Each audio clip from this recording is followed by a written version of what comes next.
You are listening to Nobody Everybody with host Hunter Latown. Unscripted conversations with New England's small business owners, entrepreneurs, and creatives. Visit realestatewithhunter.com/nobody-everybody.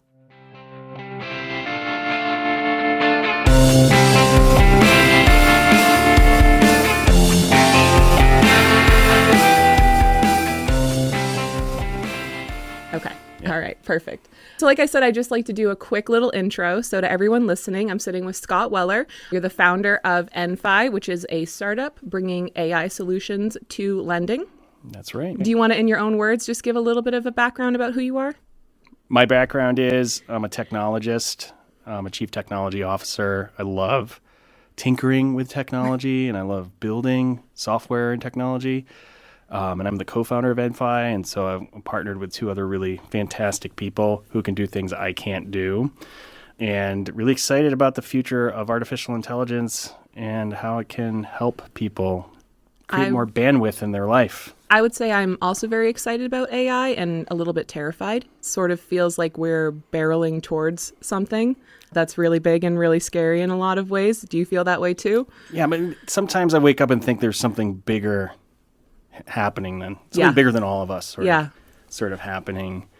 I wrote an article on LinkedIn called The Horsemen of the Digital Apocalypse. Ooh.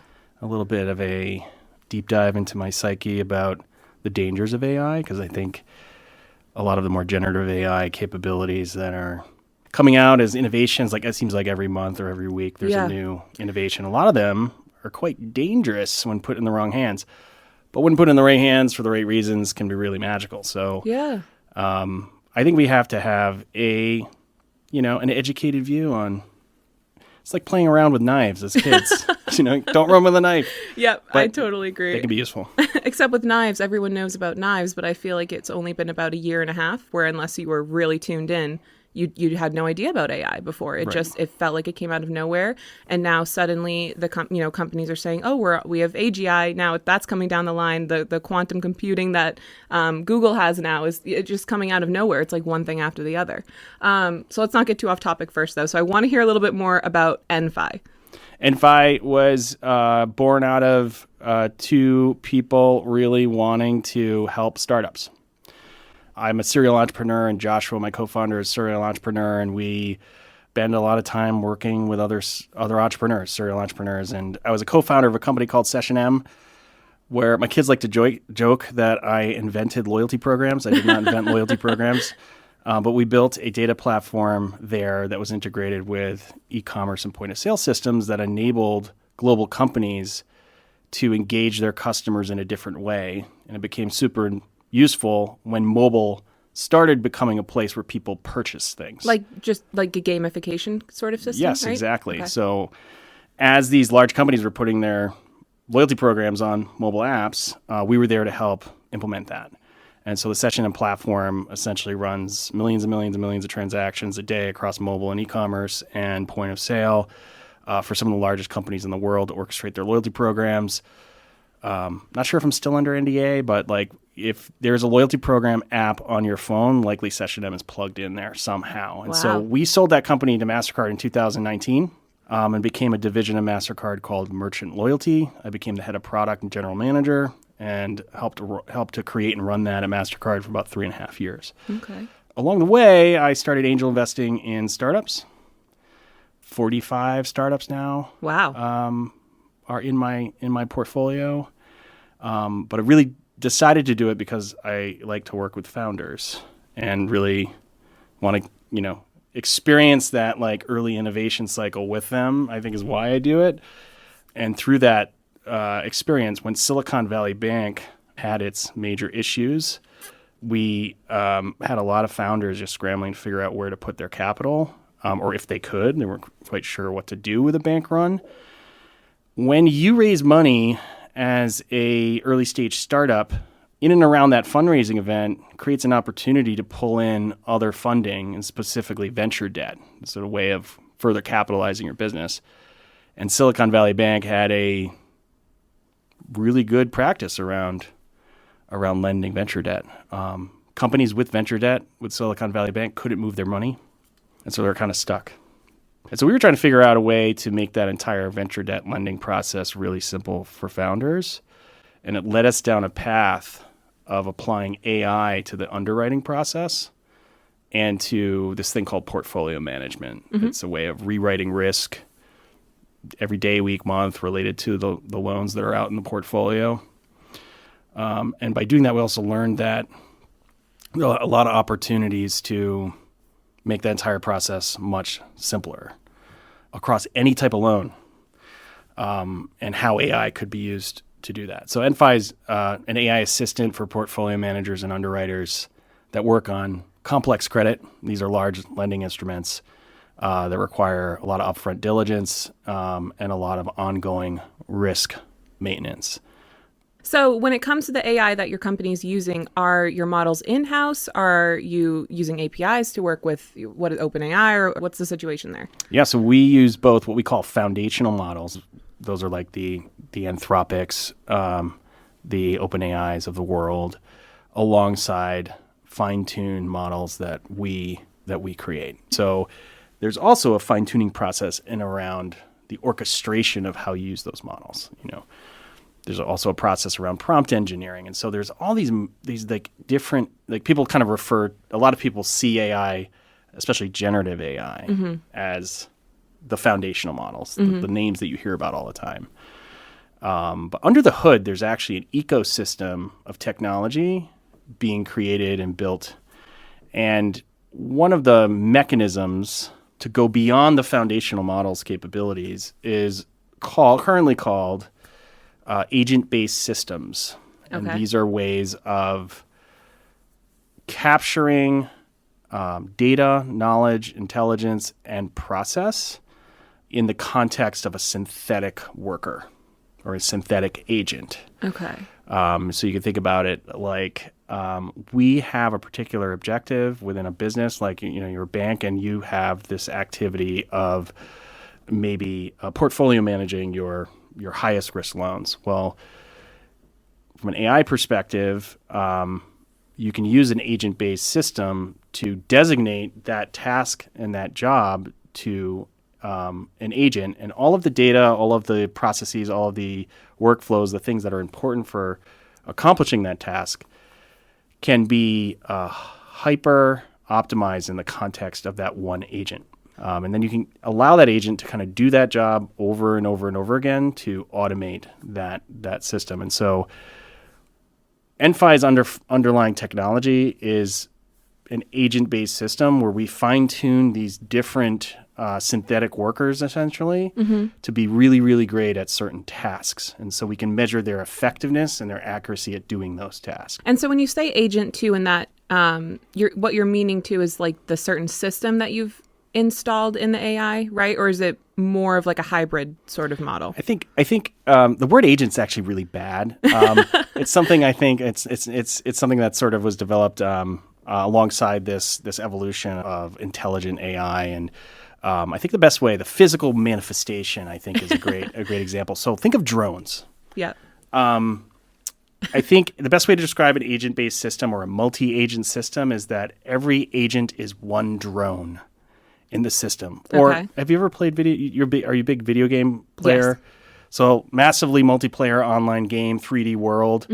The non-player characters can be considered agents. Gotcha. And so in an RPG, you might be role-playing game. Yeah, role-playing game. You might be battling a very specific type of agent or non-player character. Okay. Has certain charisma, and it has certain strength, right? Maybe it has certain magical powers. And so we're taking that same concept of the non-player character and bringing it into the world of the workforce. And in the same way, we're saying instead of calling it a wizard, we are actually calling it a portfolio manager. And we're actually training it with a certain level of charisma, a certain level of certain tools and tactics it has available to it, a certain amount of data that it understands how to analyze, certain patterns or workflows that it gets really, really good at executing. And that non-player character becomes something that we can call up at any moment in time when we encounter a circumstance or we want to go to battle with legal documents or loans. Okay. Right?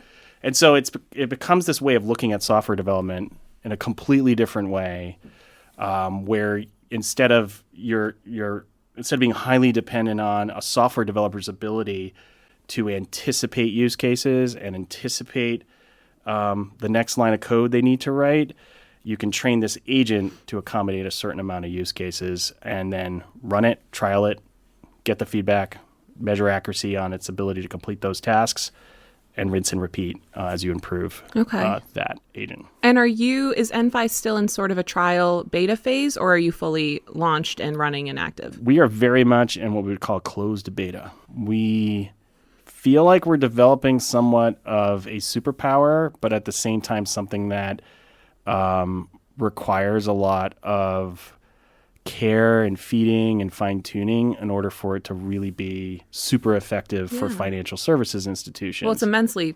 complex, right? So that makes sense. And accuracy matters. And if you look at the foundational models, they all publish benchmarks on certain categories of tasks.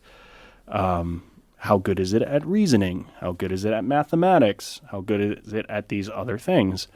And we're doing something very similar, but our categories are based on things that people do at financial services institutions with private data that only banks have. And so we're going to stay in closed beta until we hit certain levels of accuracy. And the institutions we're working with in closed beta get to experiment with AI. They get to come out of closed beta with us with a highly fine-tuned, very accurate system. And like the foundational models, it's going to take time for us to move. But what's exciting, we started the company a year ago, really started developing the product in earnest about 8 months ago. Every 2 months, we have about a 40% improvement on accuracy, and that number keeps growing. And so we're starting to operate at a pace that's really exciting. Whereas like 3 or 4 months ago was a much slower pace in terms of accuracy improvement. So we're very excited about that. Yeah. Do you have a timeline in mind for when it'll be at that accuracy threshold that you're looking for? I think it's going to, within the next several months, we'll be at an accuracy threshold that is satisfactory. If you do a lot of research around data entry, essentially the core of what our system does is it reads financial documents and it does analysis based on the financial information in those documents, the same way that an analyst would. And so there are teams and teams and teams of people that all they do is read financial documents and input that information into a computer system. Like the underwriters in the loan process, underwriters. Right? They're like the bane of my existence as I'm in real estate, and I can't even tell you how many times it was, oh, we're all good, and then, nope, the underwriter has a problem. Right. Accuracy, human accuracy for... there's been plenty of studies done on this, and we can certainly post one in the comments. But make sure you click and subscribe. But I think the general average is someone who hasn't done a data entry task, a specific task, but is an expert at data entry can have an error rate of about 8%, 8 to 15% on a good day. Someone who's been highly trained in that task and is highly repetitive the error rate can be as low as 2%. So if you want to benchmark kind of like the effectiveness of a computer system doing that, or one of our non-player character agents conducting that activity, we want to get it within that human error rate or better. So we believe we can get to a point within the next several months, Q1 of 2025, where the accuracy rate on the first time is better than the accuracy rate of a human doing that the first time, from an error rate perspective. And we think that's really exciting. So you mentioned before that this can apply to sort of any loan, right? Anything from like residential real estate loans, right, to large business loans. Is that sort of the case? So it's sort of any lending company could come in and implement this as a solution? That's correct. But however, we're really hyper focused. And as a startup, you have to decide where to focus your energy. Niche down, right?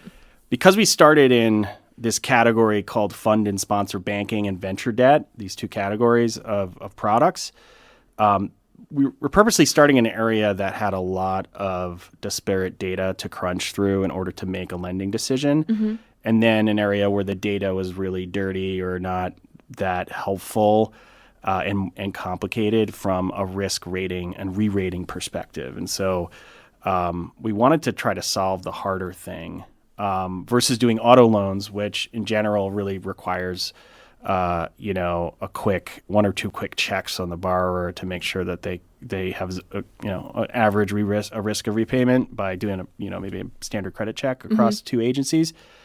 A venture debt loan, you have to go really deep on what is the business, what are the sources of repayment, is the industry they're operating in growing or shrinking, where are they located, how many employees do they have, who is the CEO and who is the executive team, have they committed any crimes?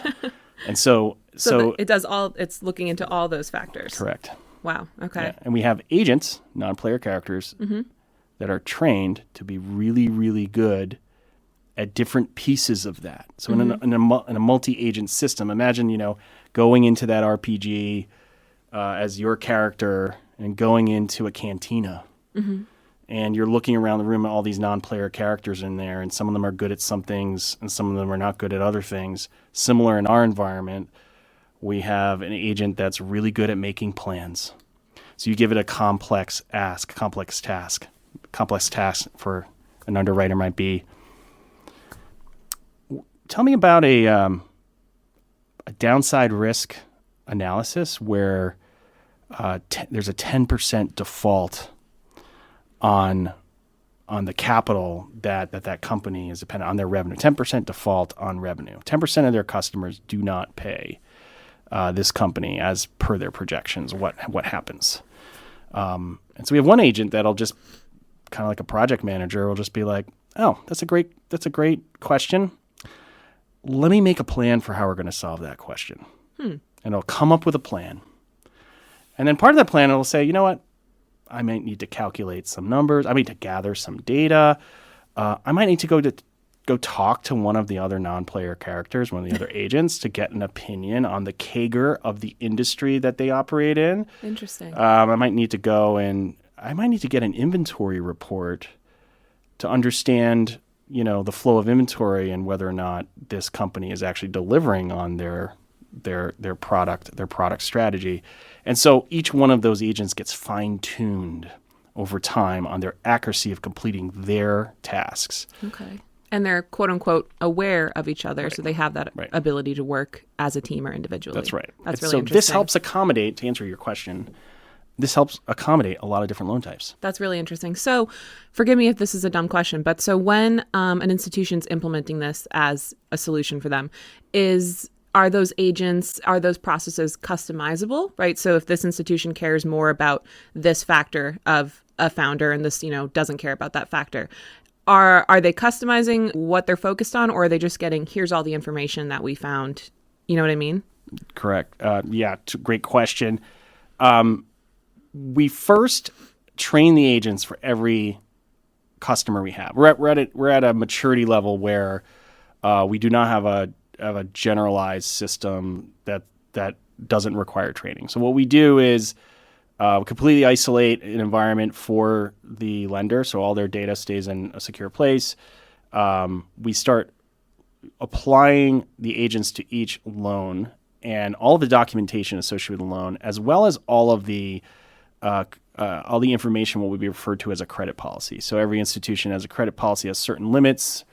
Every institution has their credit box of what kind of fits in their credit decisions. Outside of their credit decisions, that might be by product or loan type. And so we train our agents on credit policy.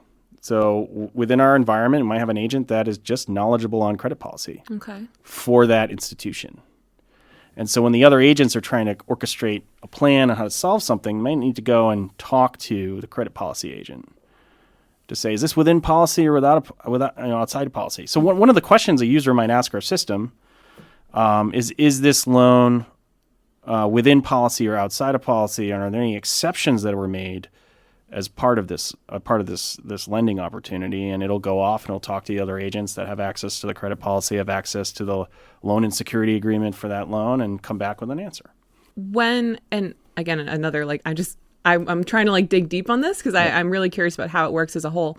How is an institution paying for this? Is it like you're buying the license up front to use EnFi? Is it like a subscription kind of thing? I mean, obviously I know you're not open yet and it's not generalized, but how does that sort of work?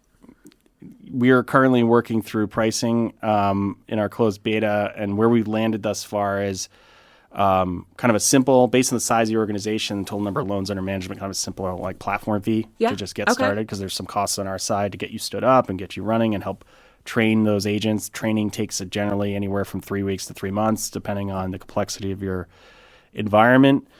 And then from there, it's based on usage, how many loans under management. So we kind of charge on kind of an active loan, from an active loan perspective. And so the more loans you run through the system, the more you pay. The less active loans you have, the less you pay. So it creates an environment where it's easy. At the end of the day, a lot of lenders or institutions kind of pass along operational fees to. You're very familiar with this in mortgages. It's sort of like, the fees are passed along to the buyer or the seller.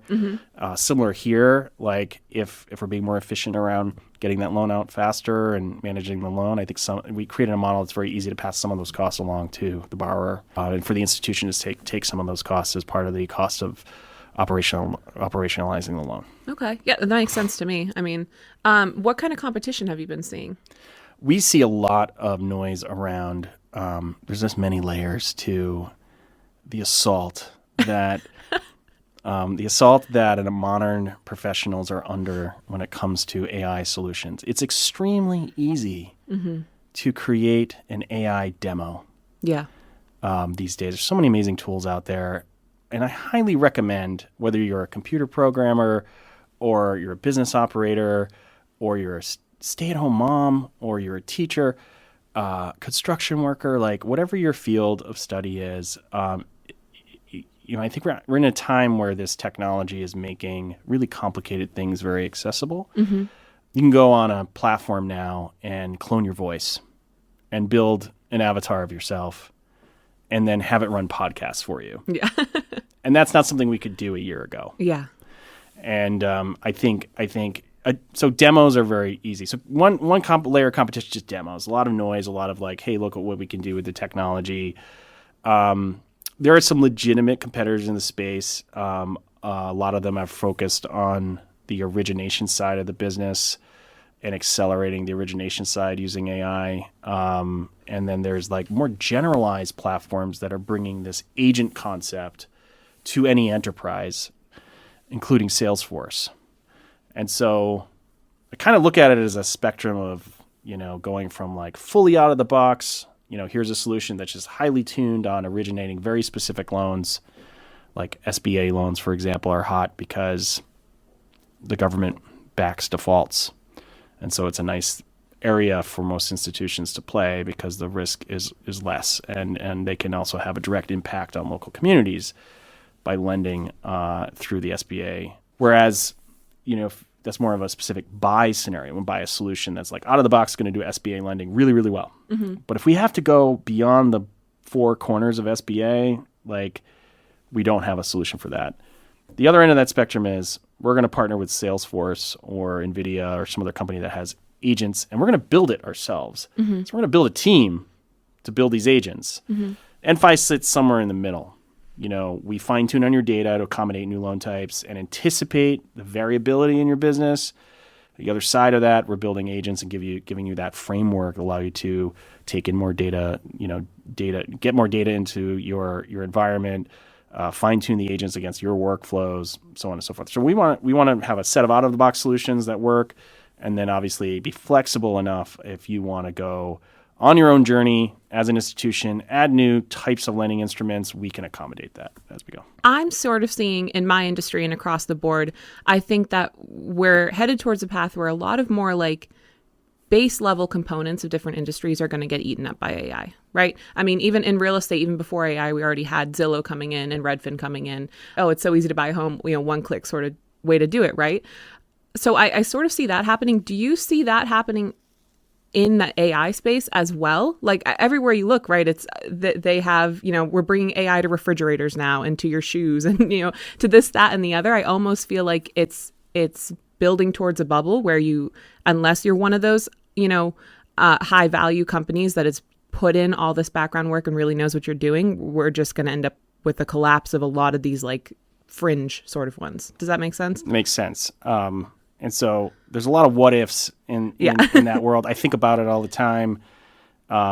It's interesting to think about where AI is super, super powerful and who it's powerful with, and where it's not so powerful and who it will disrupt. And I think a lot of where AI is targeted right now is in entry level tasks and activities, the things that someone like right out of college would do as an analyst at a big bank, or someone with a marketing degree going into a big agency. A lot of things that they would have done are going to get or are being completely disrupted by AI. And the ability for those entry level workers to get the most out of AI is limited because of their lack of the domain space they're operating in. Where AI becomes really powerful is when you have an expertise and you know how to aim the AI at those entry-level problems. Gotcha. And so where it works really well are with people who are very experienced and kind of can direct the AI to do the things that they know are important for the organization or business. And so it creates this, call it like a kneecapping, like where you almost kneecap, like if you fully deploy AI across your organization, there's a theory that if you fully deployed certain AI across your organization and you were capable of doing that, and there's a real question whether or not organizations are capable of doing it right now, totally another topic. But the kneecapping is when you start eliminating these entry-level positions, and then over 5 years, you have no more experts. It's because everyone else ages out. Yeah. And so that's just an open question. I think what's going to happen is more of a hybrid of that. I think that's the only sustainable route for it, right? Unless we're going to end up in like the Matrix, essentially, at the end of the story. There's a whole group of podcasts about how we live in a simulation. We don't have to go there. I would love to get into that if you want to. Interesting. Okay. You mentioned earlier your like analogies with video games, and I know that was the start of your career, right? Was in like the early video game space. Can you talk more about that? Yeah, I worked on massively multiplayer online games, but more specifically games like poker and casino style games where people were taking turns to do things with each other. A lot of non-player characters, because most of the time you're playing poker against people that don't exist. Well, that was the start of video games, right? Anyway, because they didn't have the functionality to play multiplayer with real people like we do today. So that's sort of the reason for that, right? Yep. And I started dabbling in kind of the more sophisticated multiplayer systems, and that took me into advertising. Like, it turns out that orchestrating a lot of website data, and making use of it for advertising is very similar to orchestrating real-time systems related to games. Okay. And then a lot of the companies I worked for after that experience were somehow combining gamification with data and consumer experiences. So how could we potentially treat the world like a game? And how could we track things the way we track multiplayer systems to achieving a specific goal? Most of the loyalty programs you are in are basically statistical simulations that are designed to get you on a track towards a specific objective. Okay. And so that is very similar to like the work I had done in massively multiplayer online gaming systems. So that's what led me to building a loyalty data orchestration platform at SessionM. And is that sort of a way to bridge the gap maybe between people who are really plugged into these sort of solutions and those who aren't, right? Like, is it bringing people in that otherwise maybe wouldn't use this as an option? Like, you're advertising, right? Loyalty program, whatever it is, to bring them in? Or is it more so just to empower the solution, the business once they're already in, and keep them there?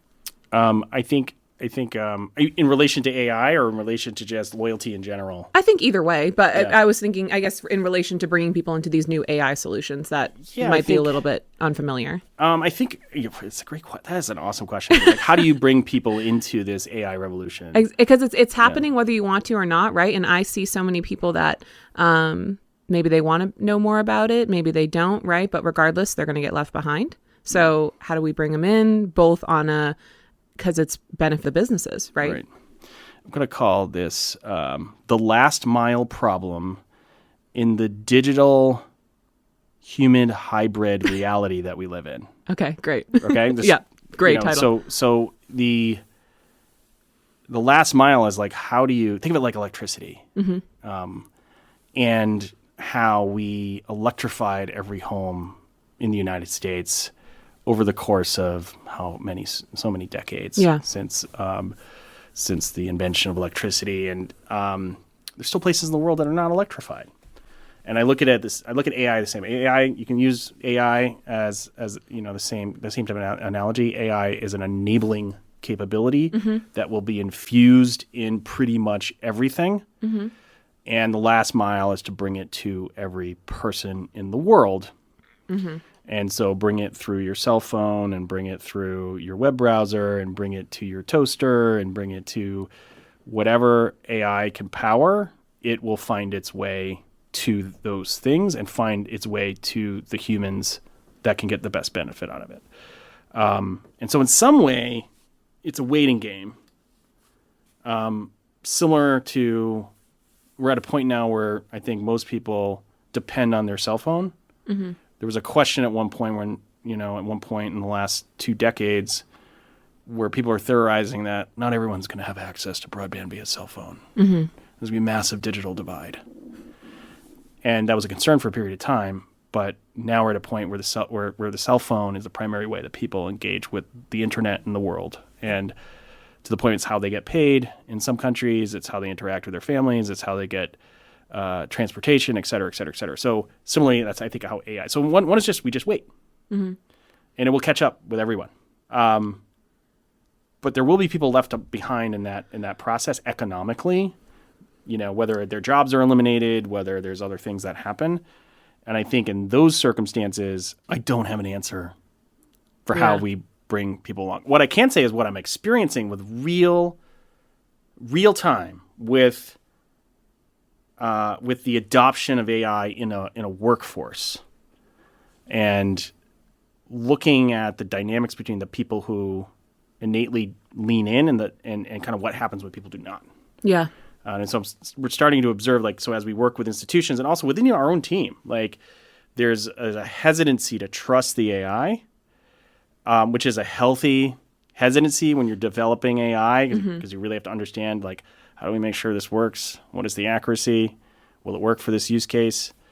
But you can really see a difference between those who dive in and essentially look into the void of AI and those who do not. And if you've already kind of crossed a certain transom, it's like you almost see the world through a different perspective in terms of what is possible. Yeah. And you're kind of waiting for others to kind of catch up. You almost feel like you're in a cult. No, once you cross that line. I get that. I relate to that. I think, at the end of the day, it's very similar to, say the Industrial Revolution, right? Where it completely upended what had been the status quo for years. And there was a lot of people who adapted, and there was a lot of people who got swept along and carried along into it. And there's a lot of people who didn't adapt, Right. This is like that on every steroid that there is, because Right. it's hard to fathom. It's hard to understand. And I really think we're going to see some really intense changes over the next couple of years. We already are. Given real estate is your drive, let's talk a little bit about who do you think is going to get blindsided by AI in the real estate business? I think there's going to be a mass culling of and I mean, I hate to say it, but older agents just to start off, right? I mean, I know That's a lot. My parents are real estate agents, and they're older agents. And I know a lot of older agents who are adapting to it, right? They're whatever it is, they're more tech savvy, they're more in tune for whatever reason, and they're doing okay. But I think that's going to be the first one to sort of go. Is I see it in the office where my broker's fantastic. She's very tuned into things, and she'll she'll host like a sort of a base level class about AI, right? And that for me and for some of my other colleagues is I don't why am I here? I don't need to be here. I can figure this out on my own in 2 seconds, and other people can't. So I kind of think that's going to be the first step of you're just going to not be able to keep up with the competition. What are they going to lose out? And 2 questions for you. What are they going to lose out on every day? Because things happen in real estate business every single day. And what are like 2 questions they could ask themselves to plug themselves back in? Yeah. To this opportunity. I think the main question that people like that need to ask is, do I need to be doing the same thing I've always been doing? There's a lot of agents and across every industry. Maybe you've been doing this for 10, 20, 30 years. You've had a great career, right? And I think people stop pushing themselves. They stop asking, what can I be doing to be better? So I think that's the number one question is, what can I be doing to be better at this? Just even outside of AI, right? Because if you're that stuck in your ways, you have to start from somewhere on improving what you do. Really, though, what I think is this is already such a fast-paced business. I mean, let alone, we've been in this crazy seller's market where you have to get in offers right away. You have to be able to move very quickly. And I use AI in my business, and that helps me do that, right? I'm not using it as the only solution. It's not writing offers for me or anything, right? But it could be. It could be.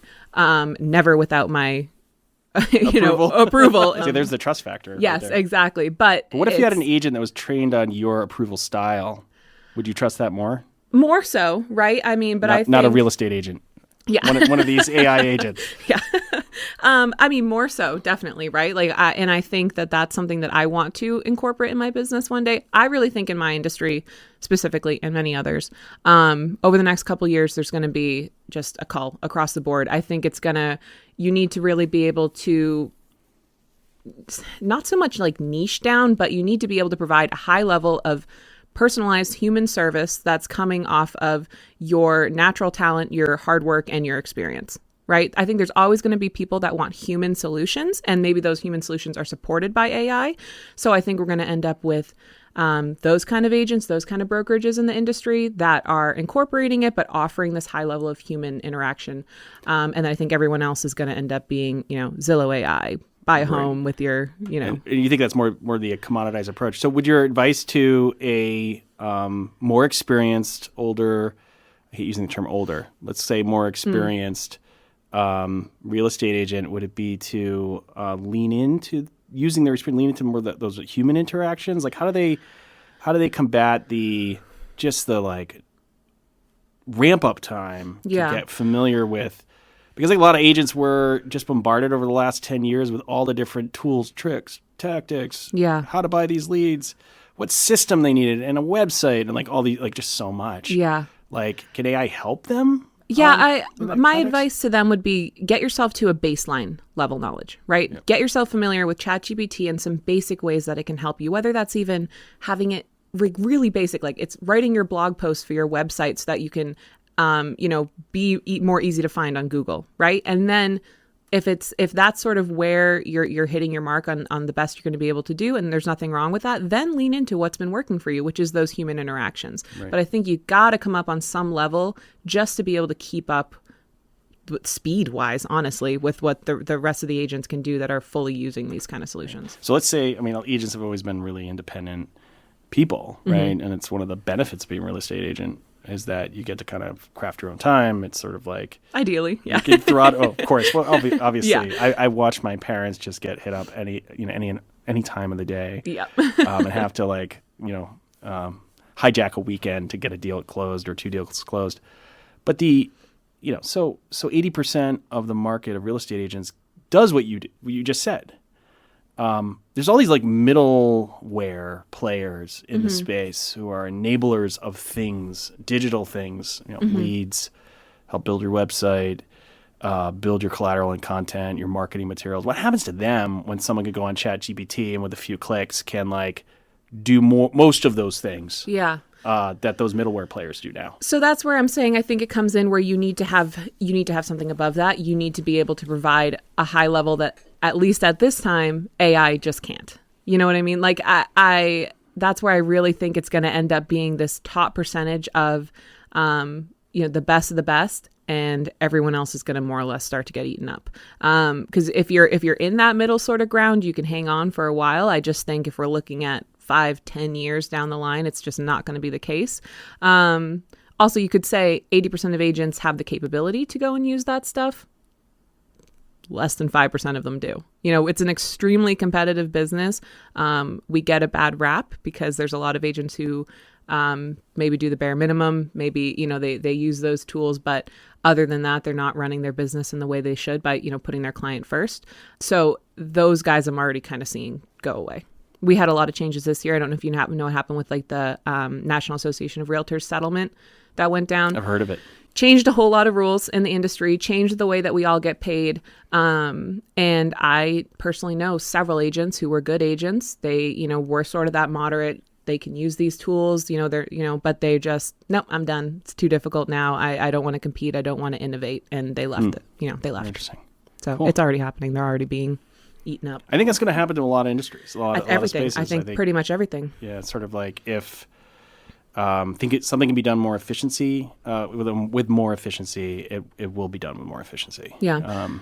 Yeah. I think, and something I've been personally brainstorming on a lot lately is how to insulate from this, because it's outside of just my career. It's how can I protect myself from this coming down the line? How can I, advise my friends and my family too as well? So I think that's an important question that everyone should be asking themselves too, because if you have one of these jobs that's really looking like it's going to be cannibalized in some way by bringing AI in down the line, how can you start preparing now to make sure that doesn't happen to you? And maybe that's, is it buying real estate? Is it investing in businesses that aren't really going to be able to be run by AI? Like I own a laundromat, a car wash, Definitely. I mean, obviously there's AI solutions on those too, but I feel like that's an important question that people need to ask. I think knowledge work is under assault by AI. If you want to look at it from a negative perspective, like there's a war on knowledge workers. But I think it's about bandwidth. I think it's hard to see what society could be capable of. Yeah. The problems we could solve or the existence we could live if we just had more time. Yeah. That can be said for nurses and doctors, and it can be said for professionals in a bank. It can be said for real estate agents. Very true.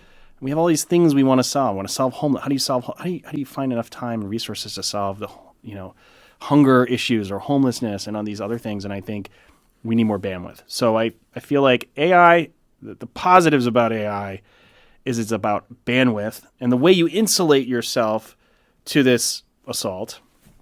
One is just be willing to forget 50% of what you know. You got to drop the hubris about how you did things in the past and really lean into and test these tools that are coming.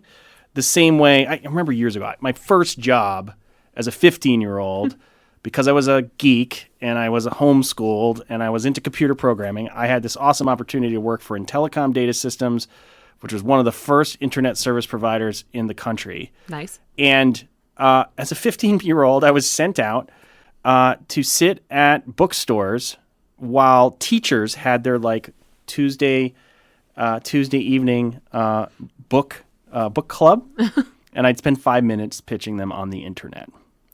And I remember back then I would have teachers tell me or ask me, why do I need the internet? And I was like, oh, you can get this thing called an email address, and you can send all your friends and family email. But if my friends and family aren't on this email, why would I send them messages via email? And so it was this very similar type of thing. Well, why would I use ChatGPT? I don't have a use case. That's for other people. Or why would I use Claude? Yeah. Which, by the way, I'm a huge fan of Anthropic and Claude. I think it's a great model. Very quick shout out. And then quick shout out to the folks at Anthropic. Thank you. But I think it's first layer is just embracing it. I think second is trying to imagine a future where you're more of an orchestrator in your work. You operate in a specific domain. But imagine a world where you log on to your cell phone. I think more of your cell phone. There'll be some other device in the future. Not sure what it is, but let's say there's an app on your cell phone. And you are able to describe to that app a specific job or task that you don't want to do anymore. And for sake of knowledge work, let's say it's a knowledge work task. It's about like reading a document that's being received and scanning for certain information and putting that in a spreadsheet and doing that additional work and then producing an output and emailing that to your boss. Okay. You train the AI on that task and you pay through that app for a synthetic worker that is now you doing that task because you trained it to do that task. Imagine every person in the world getting more bandwidth because simply through their cell phone with their voice, they are able to train something to do a task. They don't have to write code. They don't have to launch other applications. They just explain what they want to achieve. And so in the future, you're going to be a real estate agent who still does human interactions. You're going to have all these synthetic workers working for you. Sounds pretty good, to be and honest. A ton of bandwidth. Yeah. Then we can talk about the little robots that show up later that do things in the real world because there's this crossover happening with robots that I think by this time next year, people are just going to be shocked by the amount of AI that's in things around them. Yeah. Do you think in like those little personal robots and stuff, though? I mean, those still seem very interesting, but they seem like they're not going to be quite there for a little bit. I think there's, I tend to think we can go revisit, we can replay this next year at this time. Let me agree. Let's grab coffee this time next year. I like it. I think there's going to be, I think at least next year or at least in the next 2 years, there's going to be a rapid shift and an acceptance around little tiny things, almost like kind of like the emergence of droids almost in our lives, whether they're kind of drone based. You're seeing it with toys. Toys are starting to emerge. They have the little desk pet, and I just saw earlier today, I forget which company it is, but it's like a little ball that rolls around and it can project and it's all AI. I don't know if you know which one that is. They just announced it. And Elon just came out with his, I mean, those are very iRobot ones, but yeah, so toys definitely seems like the start. Yeah, I think you're going to be walking down through a mall, maybe, a mall close by within the next 3 years. Okay, I can get behind the next 3 years. 1 year, I don't know if I would agree. The mall cop will be one of those balls, but it will actually be a very large ball just rolling by. Maybe it'll make some weird noises. Maybe it'll glow. But if you enter the wrong zone, it'll be like, danger, pedestrian, wrong zone. Like, it's going to feel like a sci-fi movie in America. And I feel like less so in the skies. Everyone's been talking about these drone issues in the skies. Well, that's another thing. The FAA controls our skies. But anything that's not the skies, and maybe a little less on the highways, but I do think you're going to start seeing some interesting stuff around just automated shipping. You're already seeing Waymo and these other Tesla and these automated cars, and from a taxi perspective, that's already happening. And there's already these delivery drones, and so in different countries, and I think in the United States, it's going to come in the next 3 years. How is all this AI going to be powered? Because isn't it extremely costly to power? I mean, you ask ChatGPT a question, and they say it's like dumping out a bottle of water or something like that in terms of power. How's it all going to be powered? Well, let's go back to the question of whether or not we live in a simulation. Because if we do, we don't have to worry about that because the simulation is going to provide us the power we need. Very true. And how it's going to come, I think, is nuclear power. Okay. I think they're already starting to see it. I think companies with large data centers are already bidding to build small nuclear power plants to power AI data centers. I think that trend's only going to continue and drive more clean nuclear. I'm hopeful for other innovations, but like that's what we have now at our fingertips. And I think the largest companies in the world and governments are going to rapidly respond with nuclear energy. If we are in a simulation, do you think that it's Matrix style, as in you and I exist somewhere else in some capacity, right? We're plugged in, whatever that is, or are we NPCs in somebody's fake made up universe science project? The first question I ask, I mean, it's a great question. I mean, like, anything I say could be interesting or not interesting. I think first the question I've been asking myself since since I was a little kid, or could use computers, and this question around a simulation has been like, how do you test it? Mm-hmm. Because as a computer scientist and a scientist in general, you sort of want things to be testable. Yeah. How much power does it take to test that we are in a simulation? Because all tests require time and energy. And so is it the same amount of power that it would be required to test whether or not the singularity has occurred? Are you familiar with the concept of the singularity? Vaguely, yes. Yeah. Generally, if you've crossed the transom of the singularity, it's not testable. Okay. Can you explain that in a little more detail, both for me and everyone listening? I always like to use analogies, but I use the fishbowl analogy maybe. Okay. Like you every day walk by your fishbowl and your little fish swims in there. And you look in the fishbowl and you say, oh, that fish looks happy or sad, or I don't know. You're projecting you're an entity and you're projecting your perspective on the fish. So you go over, you look at the fish. The fish looks hungry. Let me feed the fish. I haven't fed the fish today, so let me go feed the fish. You walk over, you feed the fish. Fish reacts. Life is good for the fish. Fish eats the food. Another day for the fish. What does the fish see? Fish doesn't see a human. God. This blurry blob comes along. Like, does it really know that it's being fed by you, or just maybe it has this religion it's created where it's like, if I swim around in this particular way, the universe provides me the sustenance. And so as a fish, I do this ritual every single day, and then the sustenance comes. I think that's when we cross the singularity, it's sort of, we're existing in a world where we cannot perceive the previous and measure the previous world. Gotcha. And so there could be all these additional things happening around us that are maybe driven by the AI. Mm-hmm. Maybe it's more intelligent than us now. Mm-hmm. A lot of people say, like, well, we've already crossed the singularity because a lot of these UAPs we see are us in the fishbowl. Huh. We're seeing the things from our perspective, but we don't understand what they are. They seem to violate the laws of physics. I mean, if I'm a fish in a fishbowl and a human comes along and dips their finger in and puts some food in the bowl, and accidentally dips their hand in, and it's like, oh my God, it's UAP in the fishbowl. Like, it violates their sense of physics. Yeah. And so they scurry away because they're scared by that moment. It's not familiar. It's similar for us, I think. And so I use that analogy to describe kind of, how existence would happen after the singularity, but it's a point in which you cannot perceive kind of the advancement of technology, and technology has become more advanced than humans. My best way of describing it. There's plenty of books written on it, but that's kind of my analogy for it. Interesting. So back to how that plays into what you think the simulation is. Like a politician, I didn't answer that question. Yeah.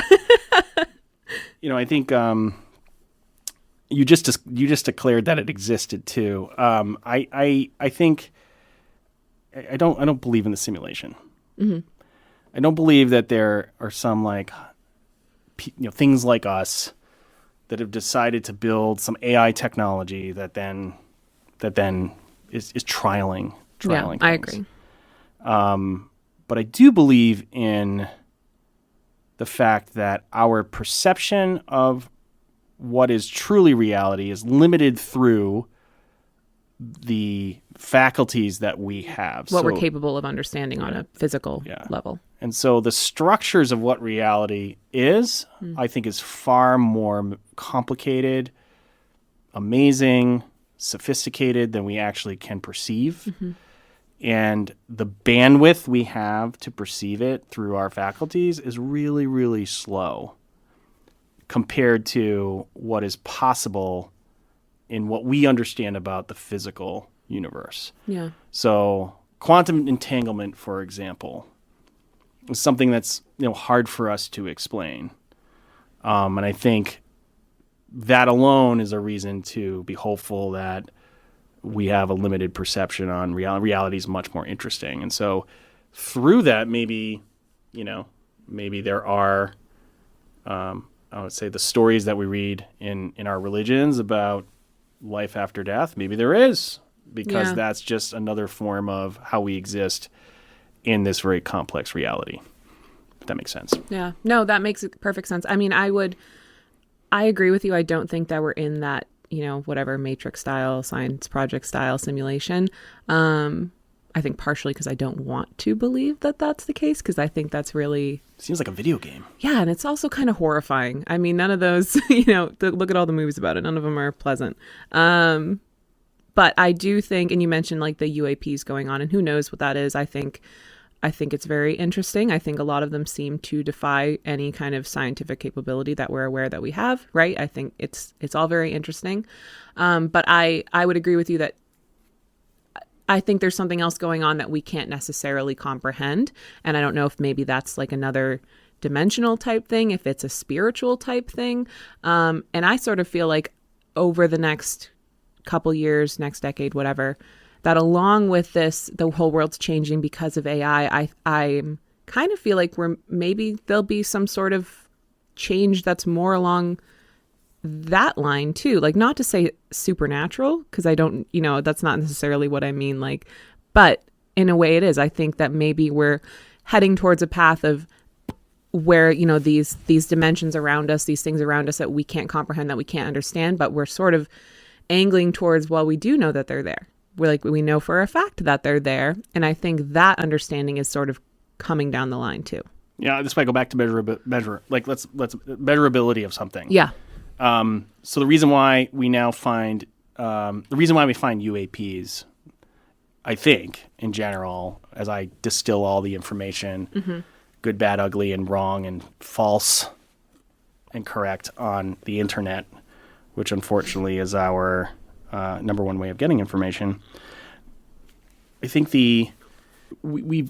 our technology is from a detection perspective. If you kind of think about radar, LiDAR, I think we're starting to observe anomalies on two levels. One is our instrumentation is becoming more precise than it was when it comes to measuring things in and around our sphere of influence. Like, we're seeing things on radar systems now that we can't explain. The challenge is whether or not that's a glitch in the technology. We scramble some jets, we send them out, and like they may or may not see things on their radar. Yeah. Right? I think it's when it's the visual confirmation, or the stories of visual confirmation, where you sort of get excited, and then you have to decide, is that just another nation state that has technology that's maybe a little more advanced than what we understand? And I feel like it's more probable that that's the case. And so I feel like let's do the harder thing, which is like when we have these questions about reality and existence, let's invest time and energy in learning how to measure things better, build ways to measure for these things. Yeah. Let's try to measure for an afterlife. I mean, that's a hard problem to solve, right? Yeah. I think especially though with the UAP thing and, similar anomalies, right? There's measuring in, like you said, what you get on radar and LiDAR, right? And then but there has to be some value behind the measurement of how many people are seeing these and what the social response has been. You know what I mean? Like, as not so much a data driven, here's what we have on paper sort of measurement of it, but I think there's value too in thousands of people seeing something that they can't explain. Does that make sense? Yeah.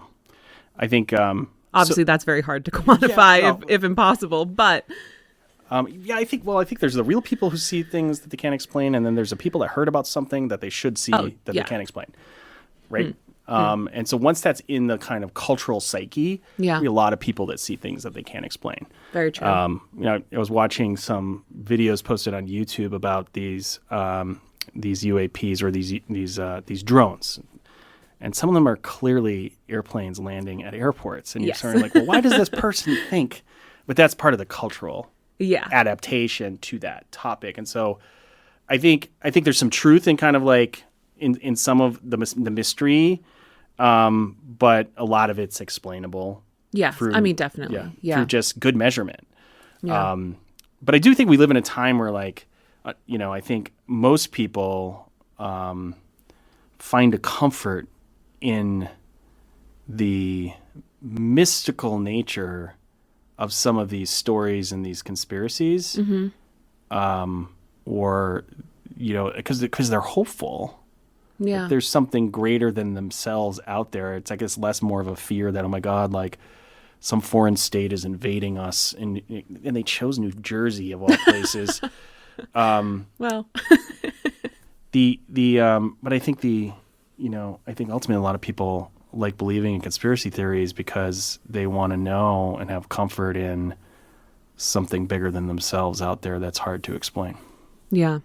So would your guess be in that situation that it is another country? More likely than other? I don't know. I mean, I follow a lot of technology related advancements. I'm really interested in drones. Back during the first Trump administration, I think it was somewhat about 5 years ago or so, we were really spooked by kind of potential war with China. China wants to dominate the world. And that's fine. I think that they can try and we can try. And you're allowed to have your own goals. Allowed to have your own goals in life. No, but they have a multi-decade plan to be a strong nation. Yeah. And we, I think, are responding to that by changing how our supply chains work when it comes to developing advanced technology for the military and the government. And so we made a decision, I believe, not too long ago, to establish programs to eliminate foreign influence in our supply chain for drones. Okay. And I'm blanking on for your next podcast. You need the person that like looks stuff up. like my producer in the background. Yeah. Okay. Hey Katie, can we look up the? Hopefully by the end of the year, I'll have the budget for that. Yeah. But essentially, there was a program created. Please forgive me if I'm spreading misinformation or disinformation. But I recall there was a program set up to solve this problem. I believe it may have been a DARPA program, and you can probably find this program on the internet. DARPA, I think it's DARPA and SAS program drones. Like, just go on Google and search for DARPA drones. It sounds familiar. Program. They established that, and a bunch of contractors threw their hat in the ring and have been building drones on a new supply chain. Okay. If you go and research that and you look at the websites of the companies that are listed on the DARPA program webpage, you will find images of drones that look very similar to what people are describing in the skies. Okay. Full stop. We'll leave the links in the comments. Yes, I know. Yeah, I'm interested in looking at those. I have to links go back myself and too. That's okay. Research that myself, so that's not hearsay. But no, it's. I think a lot of times, I kind of just go back to the SR-71, go back to the B-2 stealth bomber, go back. These programs were secret for a really, really long time. People saw things in the sky that looked weird and reported them. And then ultimately they came out as being like just highly, just hard tech. Yeah. Hard tech. The military contractors are building for the government, and they have to test this stuff. And they're certainly not going to test it in places that could, be areas of contention or future kinetic war. Yeah. I mean, and that explanation, it fits too, right? Because there's so much question about the government obviously knows what they are. Why won't they tell us, right? But if that's the situation, well, they're not going to admit to it. But it does, I mean, from what I've heard too, this drone thing, for instance, has been happening for the last several years, always around Christmas. It's been over New Jersey and other important bases, I think, in airports. This year, it's just significantly ramped up. But I, certainly not privy to the government's plans if that is what's happening. So I guess it could fit. Maybe it's Santa. Maybe. Could be. Wouldn't that be the twist of all twists? That would be the twist of all twists. there really is elf labor being. There's some unfortunate discussion we have to have in Congress about the elf labor at the North Pole. That's not on my 2025 bingo card, so that would be a good one. That would be a shocker. And I think these are all really great questions. We could go really deep on the drone question, but I try to remain pragmatic. I love a lot of these conspiracy theories. Mm-hmm. They're just fun to dig into. There certainly is a rabbit hole you can go down and have confirmation bias around these things really existing in the world. But I think I like to imagine. I always give you this perspective. For a long time, I loved reading about the history of the pyramids and people's speculation on ancient aliens and what these things are. Yep, me too. That was my favorite show for a while in high school, so I'm biased about it too. Yeah. And then I learned that the way to build an ancient alien show is spend 75% of the next episode talking about the 3 previous episodes. Yep. And so that is what you call brainwashing. So we can get into that topic later. But I would say that just the claim that humans are not capable of doing hard things, especially past humans, really burns my biscuits. Because I feel like humans are far more, especially our ancestors, are far more intelligent than we give them credit for. Yeah. Homo sapiens have been proven to exist on this world and exist on this planet for not for just 10,000 years, but for a very, very long time. And so I'm sure we've done some really amazing things. I'm more of a fan of the theories of civilization wipeout due to natural disaster. I feel like those are far more probable conspiracy theories. Not even conspiracy; those are probably unproven alternative archaeological stories that haven't been proven. Yeah. Because they're hard to prove, but I think it's more likely that asteroid wiped out, previous advanced civilizations in the world to some level of advancement. They were capable of moving large stones around to build buildings, and so I think those are far more probable than drones over New Jersey being from outer space. Yeah, I mean, I think there's a sort of a wide perspective of there's this one lane of science, right? Previous civilizations couldn't have been anywhere as advanced as we are because we went this direction with science, right? And regardless of if you want to say, ancient aliens brought them the knowledge, whatever, right? Cut that out. Ancient civilizations could have just gone in this direction with their science, quote unquote. Mm-hmm. So we were talking earlier with different dimensions, different ways of being able to physically absorb what's happening around you. I think who's to say that science and advancement has to follow this one track when very easily theirs could have followed another track. And that's what led them to do all these amazing accomplishments. And whatever that was is maybe why we don't have a lot of evidence of it, right? Taken out in the meteor strike or whatever happened. Right. But I think that's the way that a lot of people might get caught up when they're looking at that as no, we have no idea maybe they just went in a different direction than we did, whatever that means. Let's talk about that for a second. So one of you asked me about my core beliefs around, I think you asked me whether or not I believe in, we're living in a simulation or whether or not there's an afterlife, essentially. But what if all those things exist at the same time? Yeah. All those paths. And that fundamentally you are a multidimensional being and that you operate in a way where if you have the intent to be on a specific path, you will be. So that your brain and how you manifest consciousness puts you on that path. Yeah. Because it's statistically probable to exist. A plane, a universe that exists because you tuned your brain into your consciousness into that universe. So, give you an example. If you think too much about the past, you may never tune yourself into what you need to do in the future.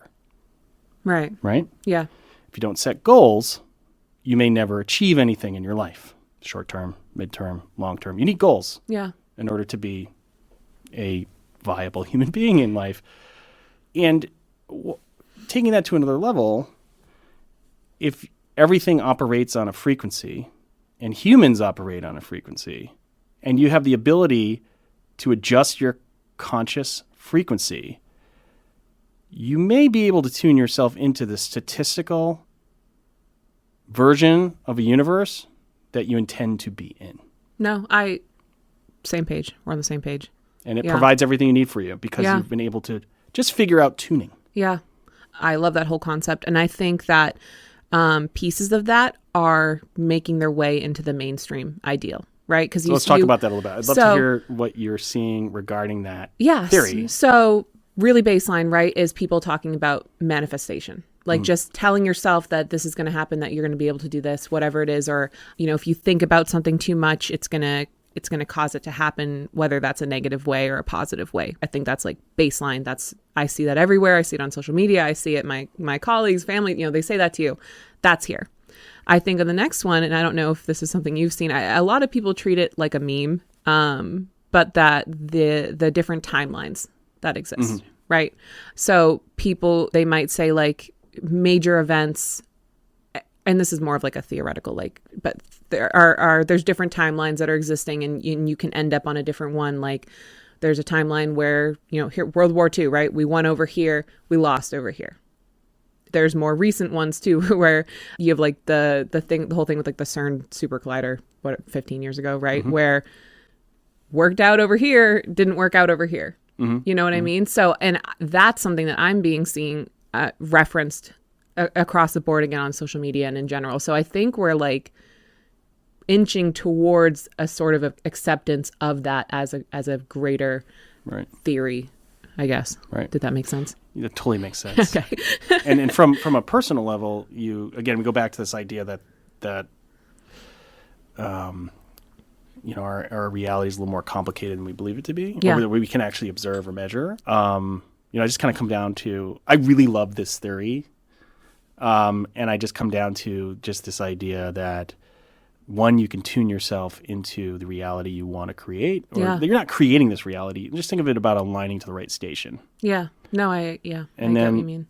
And then you're only conscious, if there's multiple universes or realities, you're really only conscious in the one you decide to tune into at any given time. And then, our dream state is floating between different scenarios that we might choose or might exist, and it's testing things out. Yeah. I mean, like a massive test bed where your like cosmic mind is like trying to figure out where to go next, where to tune into next. So I think meditation can be really powerful. Yeah, I agree. And a lot of I think, in terms of what I've read about, masters who have spent their life meditating and just generally coming to the conclusion of it just is. Yeah. Reality just is.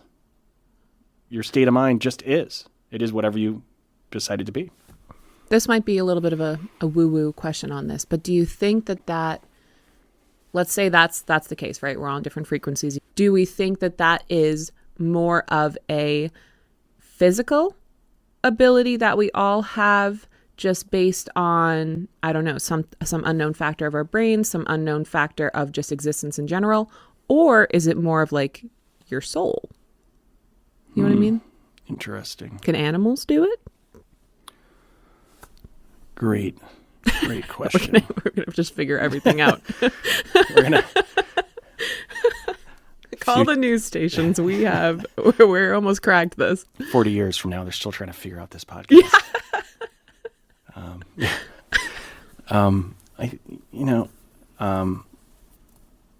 Because does your soul? I always try to just boil everything. Yeah. You're saying down to one question. Does your soul exist? Is that the question? Is there a soul? I guess. Yeah. Well, I would say it does, right? And I don't know what that is. I'm not necessarily saying I agree that I think it is from like a purely like religious standpoint, because I'm personally not like a religious person. I'm more of like a spiritual person. But also it could just be energy. It could be some formation of energy that we don't currently understand. Right. But I think on some level, yes. But then the question is, okay, is that all that matters? Or, there's such a theory to go back on that topic of like, we have like an antenna in our brains, right? Where it's like, that's where you're getting this feed from whatever these other dimensions are, these other places. So is that where our power comes from? Or is it from our quote unquote soul? Or is it like both? Yeah. Awesome Or does questions. none of this exist and then we're plugged in a bowl of goop somewhere? Well, we are a bowl of goop, right? Like what's Yeah. so bizarre is that, like we look at the cellular level Yeah. and each one of those cells has a little bit of an energy to it. It has a way of generating its own energy. Yeah. And like cellular death, I think generally, and I'm not a student of cellular death. Yeah. Based on my study of random YouTube videos, it is it's like the cells agreeing to die. It's like one cell saying, "Hey, by the way, we're dying now. Yeah. Just want to let you know." And it's triggered by a lack of oxygen. It's triggered by a change in the environment. And so, like, our energy comes from I'm going to go all the way back. All these tiny little agents and non-player Full characters circle right here. within our goopy body that are all agreeing to do stuff together and all interacting in this really complex way. Fundamentally, though, like I just go back to my theory. I do think there is there's some theories around this by some really credible researchers, and the link will be in the bio. But I think I think we're just starting to understand the degree at which our human mind interfaces with the quantum I agree. universe. And we really still, I'll just go back to quantum entanglement as an observable thing. We still are just, understanding the tip of the iceberg when it comes to what's happening in our quantum world. And so in that, I like to think that, we are a manifestation of that more complex version of ourselves that we cannot measure or see or touch.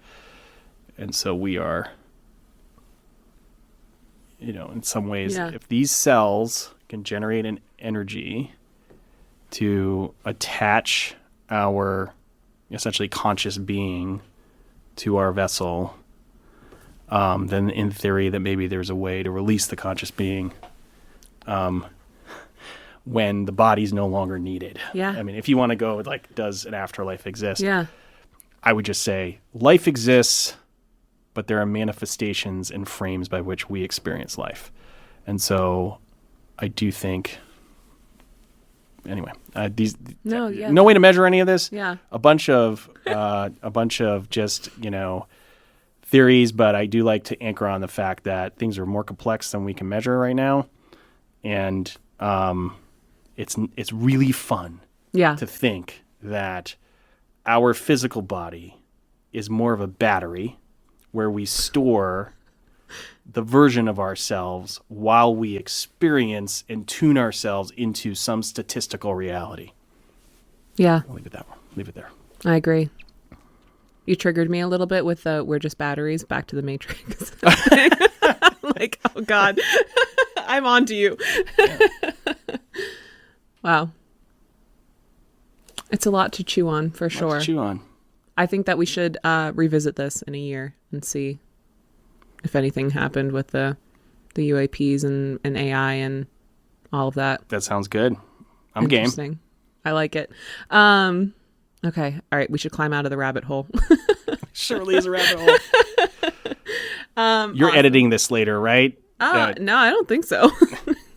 What's there to edit? This was awesome. I love this. Okay, awesome. So I guess is there anything that we left out with EnFi, with what you have going on that we didn't get to cover? I always like to give a shout out to the team. Yes, definitely. Yeah, I just really want to say we have an amazing team. We've really built this team over the last 7 months, and they've built a product in 7 months, which is like amazing. And we continue to iterate and build on top of that. And just want to thank that team for all their hard work and their continued hard work. A lot of really amazing folks. I want to thank my co-founders, Joshua Summers and Michelle Hipwood, who are amazing people to work with, and we're going to do some awesome stuff together. Yeah. So. You know what? I had something else I wanted to ask you. Sure. From a startup perspective, because obviously you're extremely knowledgeable in that. What would you say to someone who, say they come to you and I have an idea for a startup, I'm dedicated, I have a business idea, whatever. I've never done this before. I don't have any connections. I don't have any money.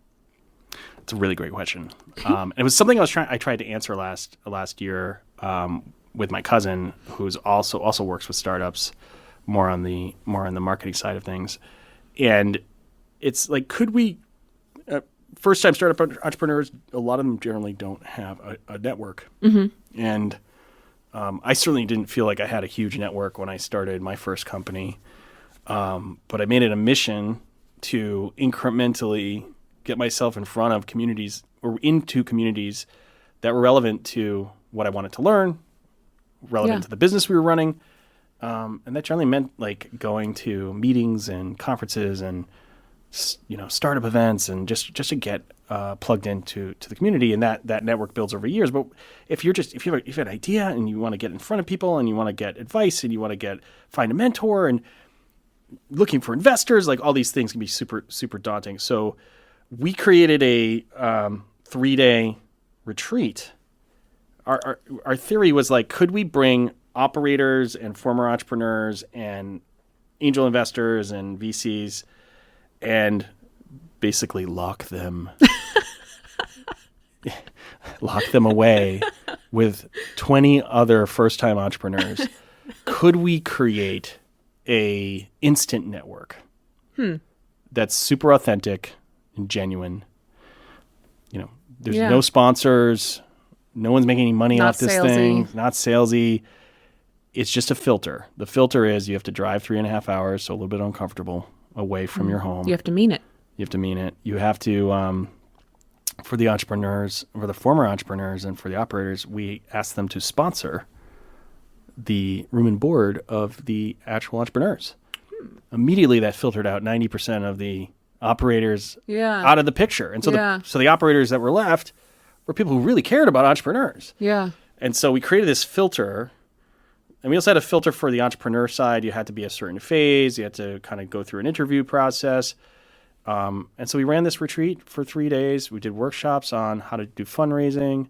We did workshops on team building. We did workshops on just general, I'm not a snowflake and my problem is not unique because other founders have this problem or challenge. And by the end of those 3 days, and again, I'm just using my perspective based on the feedback I got from the group, if we had asked that entire group to do a ridiculously hard thing, we hosted the retreat on the coast of Maine and at a bed and breakfast and at a beautiful view, and part of that view was an island. We literally could have asked this group to move an expedition. That island did not have a bridge. We could have just said, okay, group, tomorrow's project, put that expedition on that island, make it happen. I mean, there was so much camaraderie that was built in a 3-day period that group would have figured it out. That's awesome. Yeah. That's really cool. And you said you limited it to 20? Limited to 30 people. 30 people? Yeah. Yeah. And so it was an interesting experiment. You get the right ex-operators, angel investors, and VCs who don't have an angle.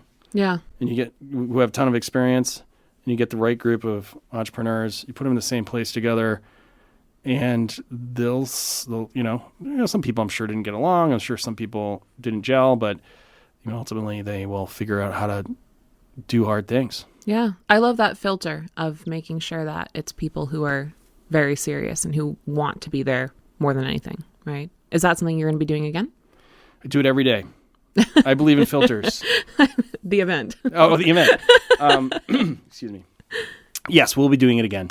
Okay.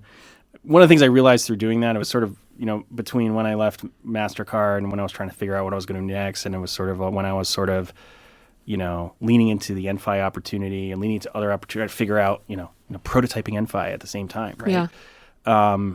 What I realized is I don't like running conferences. I don't like being that's not what I like to do. Yeah. I love to create things that have a huge impact for, thousands and millions of people and work with like hard technology to do it, and mostly software because that's my jive.